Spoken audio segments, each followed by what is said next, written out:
Hello and welcome. Today we'll be talking about finances, and my guest today is Salome. Welcome, Salome, to the call. Hi, Kuda. Thanks for having me. This is an open discussion where we're going to be talking about anything to do with finance, especially to do if you just relocate to the United Kingdom or if you are in the United Kingdom for that matter. So to start our conversation, could you please tell us who you are, what your specialty is, and a little bit about your background so that our audience gets to know about what you do and your services? Thank you. Okay, so my name is Salome, also Rumbi, so I go by Salome Ru, if that's easier. And my background is in accounting and tax, actually. I did do a professional course in accounting. But during the course of my journey of studying and then qualifying and becoming a professional, I discovered that the aspect of managing money wasn't related to having studied professionally in that area, because I made a lot of financial mistakes and things like that. So I began to go through a journey of educating myself financially. And so what I do now is also empower and educate others in their financial wellness. So I've done courses to then also become a qualified financial wellness coach in that respect, just so that I'm able to also equip others while I'm also still pursuing my career. And I'm very passionate about that because I've realized that for many people, money management can be something we take for granted and it's a struggle. So yeah, that's really what I'm about. Okay. And how long have you been doing this? So it sort of started as a little bit of a hobby, maybe around about 2020, thereabouts. And then I started to sort of grow more, read more, do more formal courses and things like that. So I would say I've been doing it about 2-3 years properly, but this year has been more intense because I just made sure, I want to dedicate more time to it and grow that, because I'm really, really passionate about it, especially seeing a lot of people that are moving newly and, to the UK, and other professionals that are also in my sphere of influence. It's become a subject we're talking more about, and it's becoming more apparent that people need that Okay. help. So looking at financial management, what does it entail? Does it mean managing finance in a business or managing finance in a household? Because we do come across finances almost in every day of our lives. And can you touch base on that and explain what sort of categories that does that your expertise fit in? Okay, so when I do the financial wellness coaching, I'm focusing more primarily on personal finance, and that is the financial management and money mindset around how people manage their money personally as well as in the household.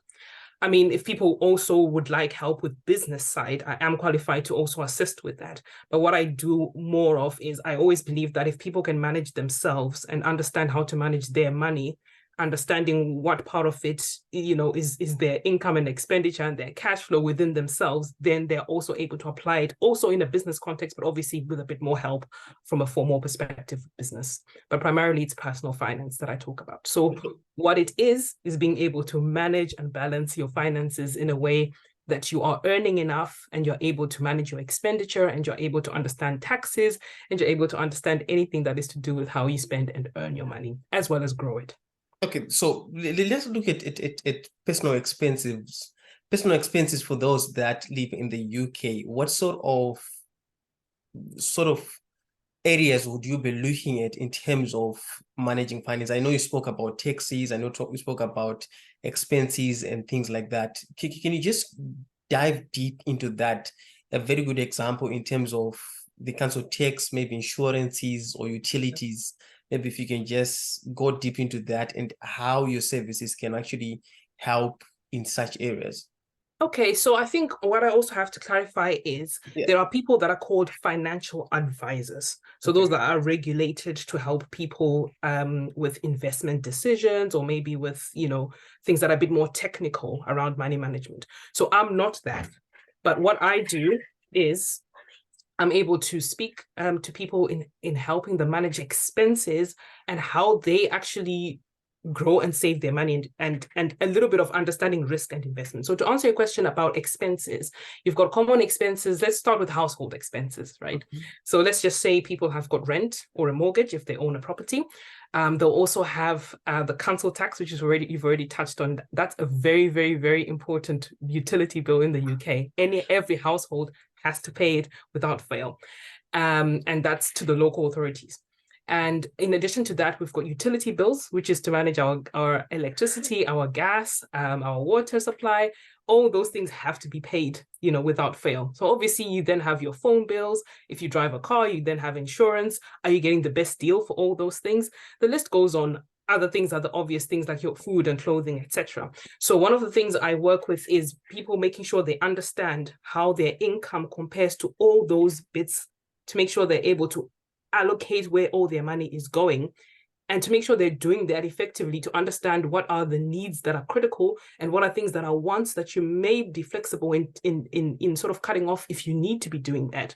So it's really looking at that holistic approach of those kind of things. So it then depends if you've got family as well. You obviously then have extra expenses that you have to factor in depending on your circumstances.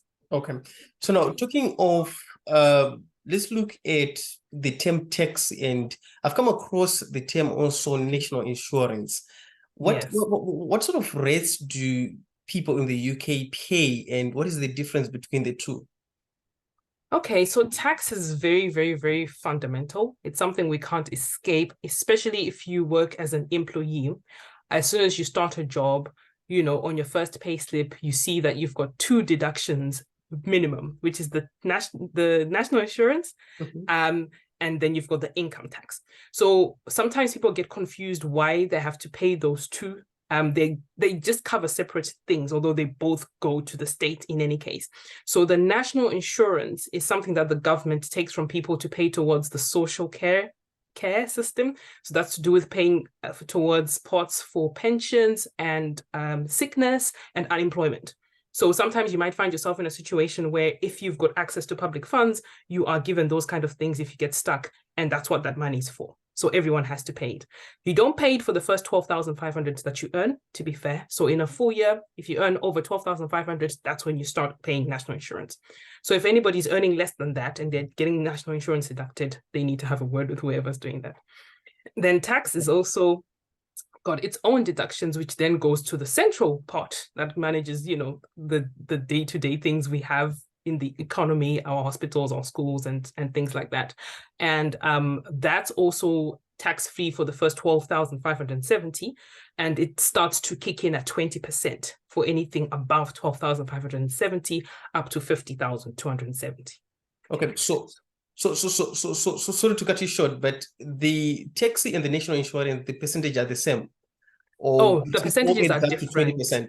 Yeah, the percentages are different. So the income tax starts at 20%. That's the basic rate. Okay. For anybody that earns below 50,000 after they've had the tax-free allowance. But national insurance, they announced from January 2024, it's going to go to 10% after that 12,000 tax-free. So it'll be 10% for anything between 12,500 and 50,000. And then anything above 50,270, you only paid at 2%. So national insurance actually gets lower the higher your income, whereas tax gets higher the higher your income, because there is a 40% tax bracket after the 20% and then a 45 as well. Okay, so in your experience, can you tell me some of the misconceptions that people have around the topic of tax, in terms of, what sort of misconceptions that people have? I think one of the things I've come across is some people think that they don't have to pay national insurance because they themselves don't have access or recourse to public funds. That's not true. You still have to pay into it, because it starts building even your own pension pot if you're planning to live in the UK on a long-term basis.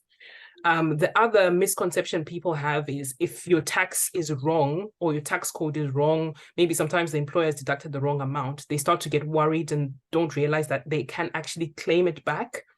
Or the HMRC, the tax authorities themselves, tend to do a reconciliation at the end of the year to make sure you've paid the right amount of tax. So sometimes people get a surprise check in the post a few months after the tax year has ended and the HMRC is saying, oh, you overpaid your tax by 200 or 500 pounds, and suddenly you've got some money coming to you, which is great news.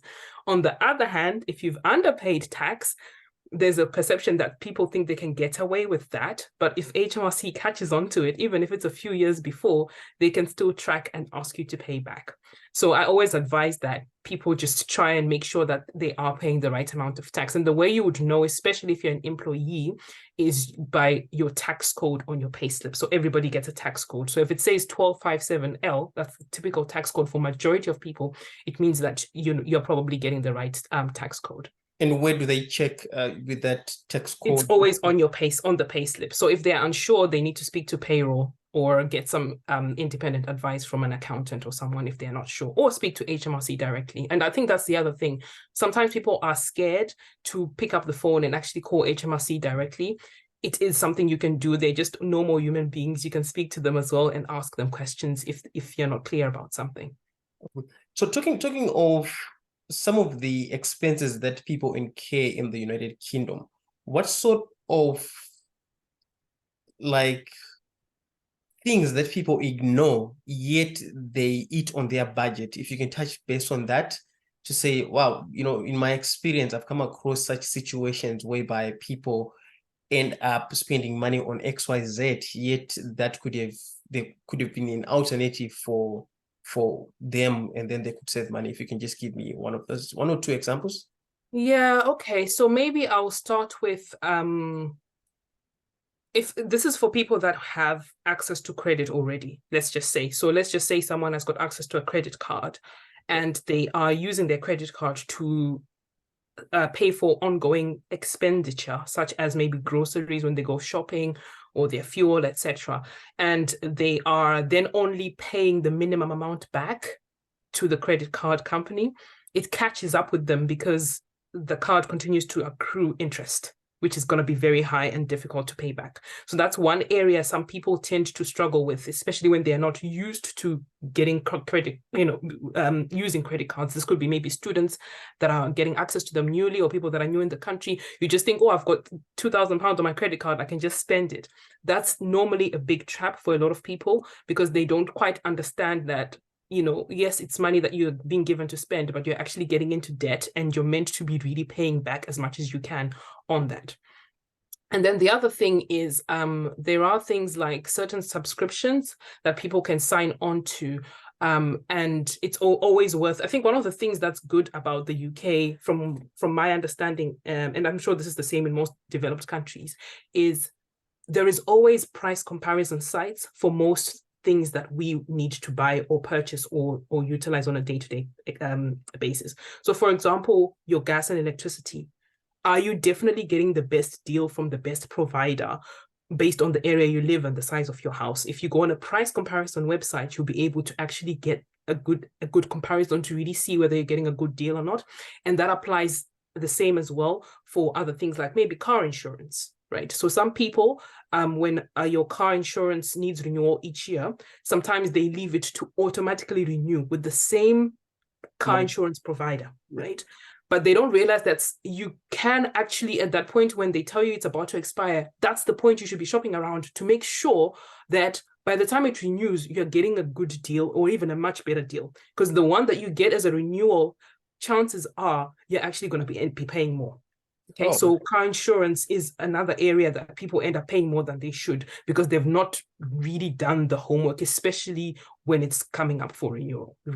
And the thing is, I'm sure there's a lot of moving parts, especially to the folks that have just arrived to the UK, when they don't have any kind of information of where they need to go to and anything in between.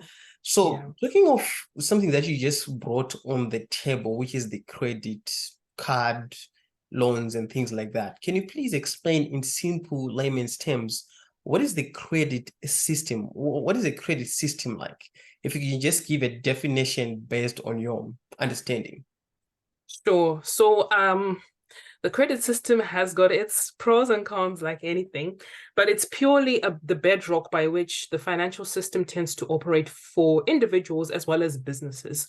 And it's more of a tracking system that allows you to be able to have access to borrowing, to borrow money, either through loans or through credit cards, or even some services that you want to subscribe to, like things like even mobile phone contracts. So anything that you get into where you are not the one who's paying fully for it, but you are being given and being trusted to either have an asset or be given money that you can use, being trusted to then pay it back.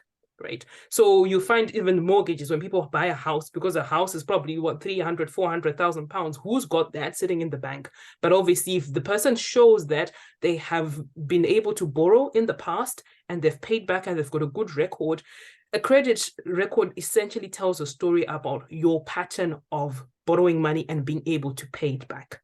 Okay, so when someone has got good credit, it means that they've got a good credit score because they've been able to pay everything they are meant to pay on time, they've not defaulted, and they have kept their record clean.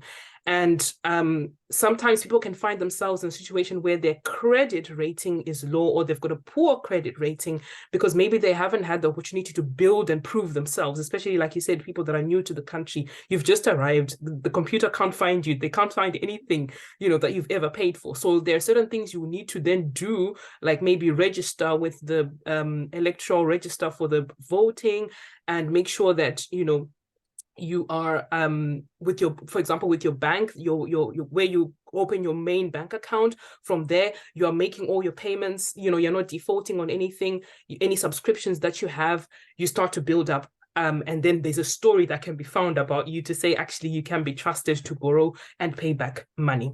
So I know I've not given a technical definition, but that's in layman's terms. When we talk about the credit system, we're talking about the system that allows people to be able to borrow and build themselves up in that way. It's just, I think for most people, they're coming from an economy where things are cash-based, right?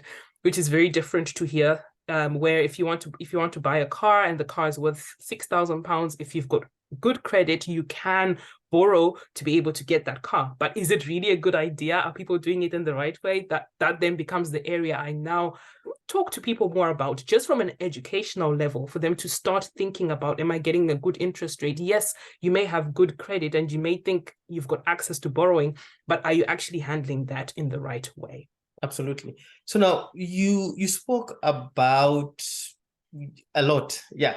So now what I need to ask is that what sort of qualifications does someone, okay, at which point does someone qualify to be in the credit system actually? So is it someone who gets into the country and say, well, I'm in the country, I need to do a credit, I need to get a credit card, and who offers the credit cards actually? Okay, so generally speaking, let's just use an example of someone who's just arrived, okay, yeah, newly. So let's say they have got a job, they get paid, they open a bank account, right? Their bank account starts to reflect that this person has got earnings and they're paying their bills. So when they're paying for their day-to-day bills, like their electricity at home, their utilities, I don't think council tax is included in credit rating. I need to double check that, but it's anything that you'll be surprised, even things like defaulting for subscriptions, yeah, like Netflix, right? Are you paying all those things? So it's about building a track record over a period of time. So it could be 6 months, it could be 12 months. It depends what kind of credit you're looking for. So when we then talk about the journey, so let's say someone has lived here, they're paying their bills on time, they're paying for the insurances on time. When they get any tickets for stuff, you know, they're responding and, you know, just being a good citizen, yeah, generally speaking. That's just what it's down to. So the more you build that up, the better. And ideally, like I talked about registering for you know, as a voter, right? You can do that as long as you are allowed to live in the country. You don't have to be a citizen or anything like that. So that on its own shows that there's credibility. You've got a regular address where you are paying your bills and you're paying your rent and things like that. So that stability and that long-term, you know, build up is what then helps for that person to become credible when it comes to approaching banks or approaching financial companies, where you can then say, I can be trusted to borrow money. Okay, so now let's talk about some of the pitfalls. It appears to me like this could be good to be true. Yeah. And what sort of, having a system like that whereby you create a reference point and you're now allowed to get credit. And what sort of pitfalls have you experienced in your journey in terms of the credit cards and the loans that are available at disposal for people? What sort of pitfalls do people fall? I think one easy one that people may not realize is, I don't know if you've noticed this. So sometimes you can be making purchases for things maybe online, or you're buying even a medium to high value item, and there's this option to do buy now, pay later. Yeah. There's companies now like Klarna and a few others where you can make payments over a period of time for goods and services, and sometimes it includes even buying takeaways, right? And so the pitfall I've seen is people then think, oh, okay, so I'm spending £100 on this, but I've got the option to pay 3 payments of £33 each over 3 months. Oh, that's good and attractive. But then they do that on multiple things. And then when it's now time to pay those monies back, because these companies automatically take the money from your account when the date is due, if any of those bounce or if any of those payments fail, something like that easily tarnishes your credit score, just like that. So while it's sometimes good to have access to the credit, it is also a trap, because then if you're not able to manage it, or if you're not able to discipline yourself, you then find yourself in little debts all over. And when you fail to pay any of them, I know somebody who was in a situation where they bought something so small. I think it was like something that wasn't even valuable, right? Yeah. But for some reason, there was an issue with the repayment, or something went horribly wrong. And they were so depressed because it then affected their credit rating for something that was really, really, really small that they could have taken care of, but it just wasn't paid. You see what I mean? And so while the credit system is the way it is, it's about being careful to know that, do I really need to be doing something and paying for something in this way, or should I just pay when I can afford it and raise the money and settle it in that way? Because once you miss a payment, that then sticks on your record for some time. And I think there's a period of time, there's some things it will take 6 years for it to come off. Okay. So the system can be quite brutal in that respect, because So what do these systems offer a protection against online scams? Let's say, for a very good example is that I get a credit card, or I want to get a loan, and then I pay someone, or I pay a link online on a website, and later on it turns out to be an online scam. What happens? Okay, so that's actually a good point. So one of the reasons why some people use credit cards in a good way is because when you're purchasing something and you pay for it with a credit card, the credit card companies have a law that actually protects individuals that pay through credit card, that if anything goes wrong, or if it's a scam, or if something gets cancelled and it's not your fault and you're trying to get the money back, the credit card companies actually have a system in place where you can get your money back. So your money is actually protected if you make purchases with credit cards for certain things. So I know certain people, their policy is when they're buying even flights, for example, they'll always do that with a credit card. But as soon as they've done it with a credit card, they know that they've also got the money to still pay it back. But they're doing it because they want that protection, right, that they get through using the credit card system, compared to when you use your regular bank account from your debit card. If you lose that money, it's harder to claim it back because you're not automatically protected. So I think it's people understanding certain situations and scenarios where it is safer to use the credit card, but then don't use the credit card and not pay it back, if that makes sense. I think that's where the catch tends to be, because you probably have a credit card that's got a spending allowance. Maybe you've been given £1,000 on it, or 2,000. And you're spending it. And that's the other thing. The credit rating also looks at how much of the debt you're using. So if your credit card is worth 2,000 and you've used it up to 1,800, that actually impacts your credit rating, because it's showing that you are depending on debt to survive. So that then drops your score. Okay. When your overall credit rating is looked at. So there's all those little moving pieces there. I see.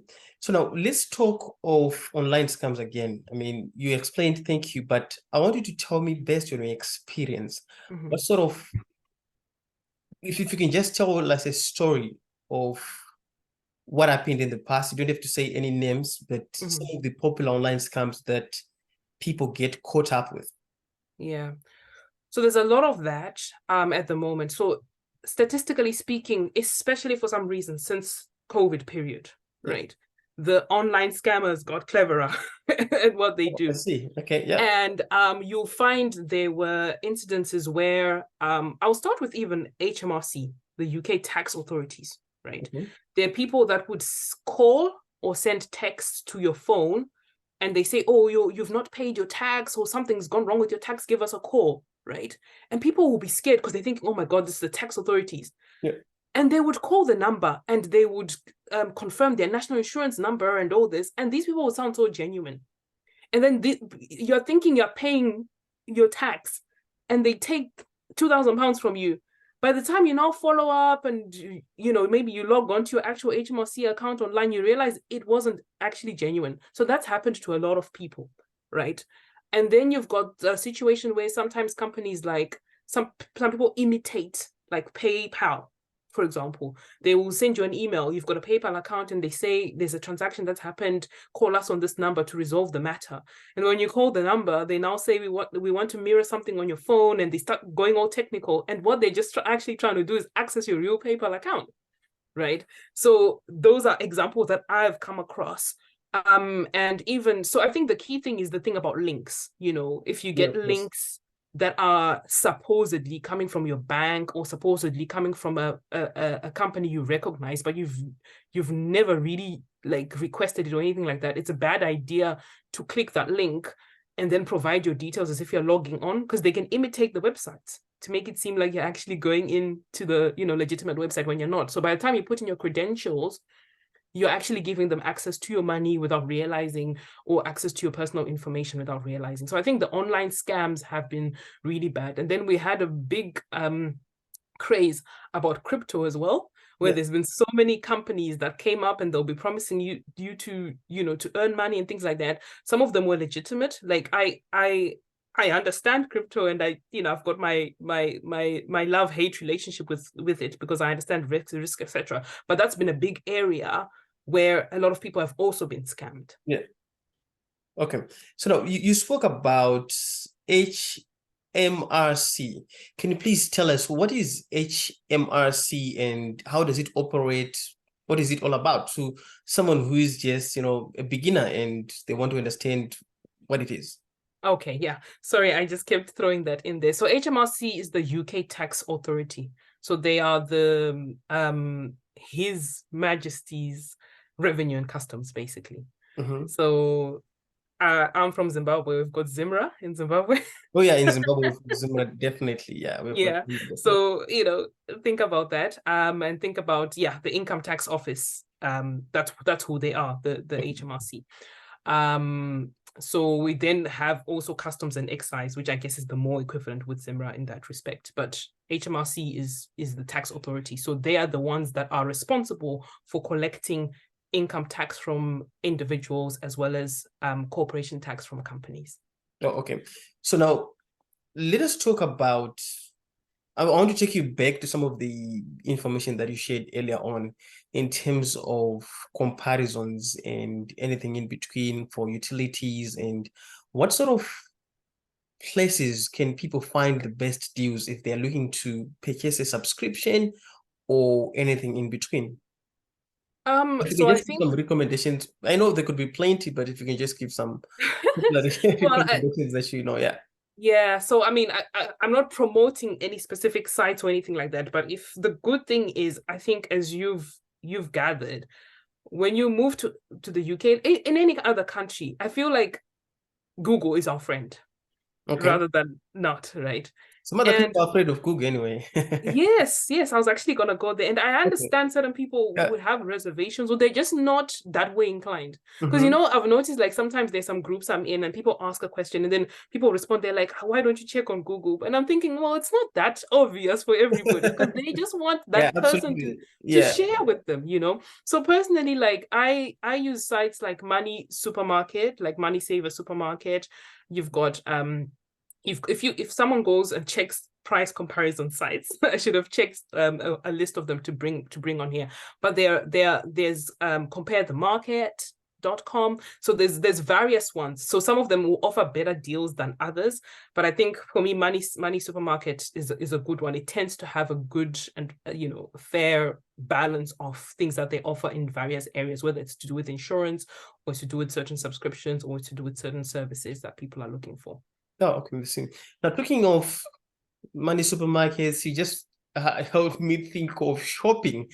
Now, I want to talk about household shopping. I mean, whenever I go into a supermarket like Tesco, I always asked, they always ask me about the club card. And can you explain on that, what it is, what are some of the options that are available out there, and can you just comment on household shopping and the use of cards? I mean, of store Okay. cards, yeah. So over the years, Maybe you can start by explaining what is a store card, how it works, and what yeah, are the benefits and pros and cons, and probably speak about the available options that people have and yeah. like that. So from a household shopping perspective, you'll find that majority of stores in the UK, over the years, they've now developed loyalty cards or store cards. Um, so if you go and shop in Tesco, like you said, rightly said, there's a Tesco club card. And every time you shop in with Tesco and you swipe your club card, you either get a good deal on certain items you've picked, and then you also get points. So the shops have made it, attractive for people to desire to accumulate these points. So the more you shop, the more points you accumulate. But what's been happening is they then obviously have to give something back to the store, to the shoppers. Those points that you're building up generally, they build up to money that you can then spend later. So maybe you can have, I don't know, 5,000 points over a period of time, and maybe that becomes £5 or £50, depending on whatever ratio the store uses. And some of the store cards, so whether you're shopping in Morrison's or you're shopping even in Lidl, right? All these, most supermarkets, I would recommend, generally speaking, that because we shop regularly, it just makes sense to have these, because what we're trying to do is obviously save as much as we can, because then they are giving us certain discounts for using them. The only thing I've seen that's probably a disadvantage, so to speak, is obviously we're giving our data to these stores, right? Yeah, of course. Because by the time you set up an account to have that card, they can see everything you're buying. So for them, they're able to build a profile of what their shoppers like and, Of in course, different areas. yeah, So a that's true. Tesco down the road in London could be different to a Tesco in Northampton, because of the demographics, and they can see their And data they can of use what that they're data for shopping marketing purposes for and marketing for purposes. product So, growth, yeah. it's neither here nor there. As long as our data is safe, I've got no issues with that. And as long as I'm also getting a good deal. So I think it'll be good for people to look into those. And there are even apps that have been developed now where you can actually store all your store card details for your loyalty cards. Like you just go into the app and you click which shop you're in. So you don't have to have the card with you, and you literally scan that app and it knows which which shop you're in, and it builds up the Yeah, points of for you. course. So that's obviously a bit high level, but generally speaking, I would encourage people to make use of those, because that's the way you end up saving, as I would call it. And it used to be very good, especially Tesco Club Card. They used to say whatever number of points you've got, you can actually use them in other places as well, like restaurants and theme parks and things like that. So it's about knowing those deals. And I think that's the other thing. Knowledge is power. We don't know sometimes what we're missing out on because we've not done the research, or we've not really looked into things. Like you just get to the till and they ask you if you've got a club card, you just say no. But do you then go and actually find out, okay, what does this club card really do? You know what I mean? Yeah. Yeah, I think we need to be more inquisitive because there is so much out there. Even some online platforms, there's one called Top Cashback, for example. There's some cashback sites where when you go and buy online, if you go through them, anytime you're purchasing something, you're getting cashback for all your purchases. But if you don't know about it, you just go and buy stuff and not realize you could be getting some money back. So yeah, of course. Now let's look at people that are afraid of going online and they're just afraid, not knowing which one to go for. What sort of advice do you have for them? I think the digital world we're living in now is not going to go backwards. That's my view. And I think people that have reservations or people that are fearful or people that just need to adapt, I feel like they should take it as a personal challenge to just try and learn, because the more time passes, the more the stuff. Look at the banks. I'll give you an example. Across the UK, and I think this is the same in other parts of the world, banks are closing, right? Because they're saying not many people are coming to shop in town, so we don't have enough, people coming into the banks. It's not cost effective for them to have the bank. So you end up having a place that had 5 banks only has 2 left, right? Because they want to encourage people to go online to do all their online banking. What does an 85-year-old person do in that situation, right? But they're having to adapt. They're having to find ways of, coming to terms with doing stuff online in a digital manner. And I think as long as people get educated, and there's a lot of investment as well in most local councils to help people to become digitally equipped and confident. So I would encourage people that if you feel like that, find out, go to your Citizens Advice Bureau, phone your council, something. There are schemes around the country that help people to adapt to technology if they're fearful, because I feel like it will almost become something you need rather than opt for. Okay, that was a lot of wealth in knowledge, I can say. So now let us dive deep into your services, your offerings. If you can give an example of, let's say, the kind of person that you help, if you can give me the imaginary person that you can help and their struggles and the solution that you provide, if you can tell me that, yeah. Okay, so when I first started doing this, I was working with individuals that are or professionals, right, who are struggling to just manage their money. And this is going to sound surprising. There are people that earn very good money, but they just don't know where their money is going. When it gets to the middle of the month, the money is finished. They're waiting for month end again. So the people I work with are those who want to improve their finances. They're already employed, they're working and they're earning, but they can't seem to understand how they're budgeting their money or how they're managing their taxes or how they're able to get themselves through, right? And it's not just about the budgeting, it's also about how can you increase your earning.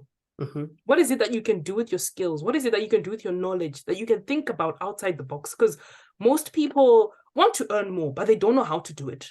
And they don't know what to consider, right, given their circumstances. So I'm looking at individuals who are already employed and they just need that help to manage their money better. Okay, and be able to grow their money and be able to learn how to save. It's the mindset as well. Because what I realized, like I said at the beginning, I did an accounting course and I was a qualified accountant, but it didn't mean I was good at money because it's 2 separate things. Doing it as a job and managing your own personal finances and knowing the kind of good habits to have, it's a different thing altogether. Okay, so if you are an individual who is either a working professional or you've come newly to the UK and you just want to understand better how to manage your finances, that's the kind of person I would help. Okay, so now you spoke about growing the money, okay? And I want you to explain in probably briefly to explain what is the term growing money means. A very good example, saving money simply means that if I'm getting paid X amount of pounds a week, a month, I can set aside X amount of pounds into my savings account. But when you're looking at growing money, it means that money has been put aside to to grow, or are you referencing to growing money as in form of savings, or there's some sort of investment? Can you just touch base on that? Oh, Because yeah, sure. So when I mentioned growing money, I think I need to be a bit more direct, and I'm glad you're asking this. So there's two aspects. One of the areas people don't understand is their pensions, okay. right? What is it? How does it work?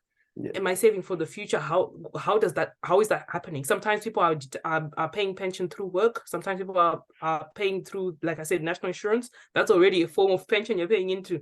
Do you understand what it is or how it works, right? And there's an aspect of the savings. Are you looking for bank accounts that are giving you high interest? Do you understand how you can go back to, again, the search comparison sites? Are you getting the best deal in the accounts that you're saving your money in? Okay. Thirdly, if you're looking at investing, some people want to buy shares. They want to understand how that is. I'm not a financial advisor, but I can teach people to understand that this is generally how the stock market works. This is generally how you should look at risk. This is generally how these are the things you can think about. These are the government schemes that are there. We've got things that are called ISAs. We've got cash ISAs. We've got stock and share ISAs, right? What are they, right? So that's all stuff that people can learn about. The earlier they do, the better, because then they can then navigate and see for their situation, what applies best for them to protect and grow their money in the best way around that. And then there's the growing the money in terms of increasing your earning potential. Okay. Okay, go ahead. Yeah, no, I was just going to say, are people maximizing their earning capacity? Okay. There's certain skills and things that we have that we can do. They could be hobbies or whatever. You bake stuff for fun. Are you selling it? How can you monetize that? Okay. You know what I mean? Yeah. So when you help people, what sort of structure do you take them through? Is it a program that you take them through a year, or it's a lifetime program, or it's a 1 week coaching, or it's 1 hour coaching? What sort of structure do you have in terms of assisting people? Okay. So so far what I've been doing is the workshops. So sometimes I'm asked to come by a group, an existing group. It could be like, it could be even a church, or it could be an organization in the community, or it could be an employer who just wants people to have a discussion about important aspects of money, right? Yeah. And we cover that depending on what they want. Do they want to talk about saving better? Do they want to talk about budgeting? So it just depends on what they want as a group. So most times I get invited to specific groups to do that as workshops.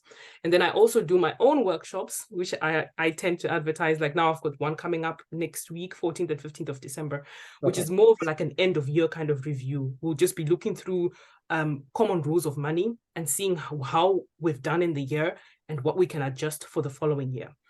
In terms of programs that I do myself, you asked about whether it's yearly or something like that.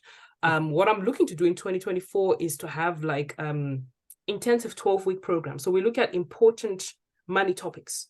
We say over a 12-week period, we're going to do this and help you, improve your finances, help you improve your earning capacity and etc. And within that, once people have done that 12-week program, they can still choose to stay in the community, right? Because for me, I'm all about community. If you're surrounding yourself with people that have got a certain mindset and sort of way of thinking that develops you and challenges you and keeps you in the right track, it's actually good for you, right? So people can have that option to stay within the community online, and people can interact and ask questions, etc. But the main thing is they continue to receive the online sessions that I'll be delivering, which will be on a monthly basis, or the 12-week thing if they want to sign up for that. Oh, okay. So now, how can people get in touch with you? I may have left out an important question that one of our viewers or listeners could be saying, wow, you know what, I wish could have asked this question. And how can people get in touch with you? Yeah, so I'm on most social media platforms. So I'm on Facebook, I'm on Instagram as Salome Ru. So like I said, Rumbi is my other name. So Salome Ru is my name. I'm also on LinkedIn if you like the professional touch. So I'm Rumbi Salome Chamboko on LinkedIn. That's also another platform. And I'm on TikTok, right? I post TikTok videos as well under my Salome Ru name. And so yeah, so the YouTube channel, I've also got a YouTube channel where I share some information as well around money matters, and that's called Building You and Your Money with Salome Ru. That's Building You with a U, not with a Y. So yeah, so that's it. It's Facebook Salome Ru, Instagram Salome Ru, Okay. and yeah. So apparently we did create a website for Yes, Salome of Ru. So course. How could I? please, Ah, could of you kindly course. So the share the website, website name? Yeah, and then so that people can just visit the website. yes, the website is www.salomeru.com. And yeah, Okay, can you appreciate spell you that for. again? Can you actually give us the letters one by one? Yes, so www.salomeru is SALOMERU.com. .com. Okay, Yes, so there'll so be any last more words? information. We're almost coming to the end of our session, and any last words from you? If you feel like you could have asked me this question, what is it that you want to share with the audience? I think my last words will probably be around the current situation of the high cost of living in general. I think it's been a tough couple of years, whether you live in the UK or you live in another country, like generally speaking, there's things have not been easy. And I think my last words will really then be just to say to people, you know what, people need to just take things a day at a time, and people need to try and live within their means as much as possible. It's tough for most people, but there's certain things that we can't control. Okay, I always say you can't control the politics, you can't control the economy, you can't control the weather, you can't control so many things, but there are things you can control yourself. What you can control about your money, how you manage it, the decisions you make between your wants and your needs, the mindset, the way you choose to grow in financial education, because there's an element of financial education people don't learn in school. Yeah, that's true. And so the person I am today is not who I was 5 years ago. Yeah. I had to spend time to read books. I had to spend time to listen to podcasts, to listen to materials that would teach me, right? And I also had to make mistakes along the way. I learned from my mistakes. So what I'm trying to say to people is we're not expecting you to be perfect, right? But at least work on building yourself up in your financial education and your mindset, because it is through doing that you find the freedom that you're looking for, and not wait for the politicians to come up with another rule the next day and say something you can't do or things like that. So yeah, I think living within our means is a very important thing, because sometimes we want to do extravagant things beyond what we can afford because we want to look rich or want to look like life is good. Yeah, so we've come to the end of our session, and I want to thank you so much for graciously agreeing to be part of this. No, thank you. It's been a pleasure, and it's been great speaking to you, and thank you for all the thought-provoking questions. Absolutely. So yeah,